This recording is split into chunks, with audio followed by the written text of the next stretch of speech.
Welcome to part 3 अनि मैले चाहिँ मिक्सरमा यति पानी हालेँ किनकि थोरै हुन्छ भनेर अनि मैले अब यसलाई पिस्छु जो कि सबभन्दा धेरै टफ लाग्छ किनकि यसको घ्यार घ्यार आवाज मलाई सुन्दाखेरि बहुत कानमा कस्तो हुन्छ। त्यसैले म भगवान्सँग प्रे गरिरहेको यताउति नछुट्टियोस्।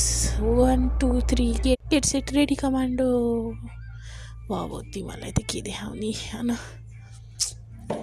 अनि मैले पिसेँ अनि पिसेपछि कस्तो कोही मान्छेको टाउको हालेर गुहार गुहार गरेको जस्तो देखेको थियो अनि बन्यो।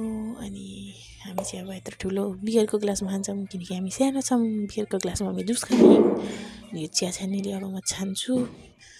अनि मलाई लाग्थ्यो आधी त हुन्छ यसको आधी त हुन्छ तर आधी नि भएन।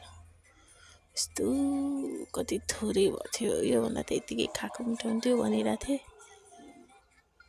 तर कति थोरै भएको थियो। साँच्ची मिठो नि भएको थियो तर थोरै हुने क्या यसको जुस त अब धेरै जस्तो गेडै हुने क्या अनि यति थियो यति अलि धेरै भएको थियो पुरै मुसमास गरेपछि अनि यतिकति पानी हालेको थिएँ अनि यतिको लागि यति सब धेरै फोहोर गरेर यति सब माझ्नु पर्यो। अब केही छैन टेस्ट अब चाखेर हेरौँ।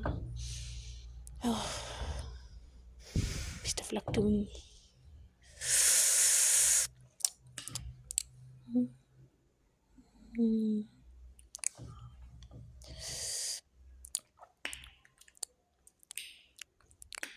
रुको कति मिठो जिन्दगीमा बनाएकोमा त जिन्दगीमा सबभन्दा मिठो यही बनायो होला मैले। Proud of myself. मम्मी बाबाले चाहेको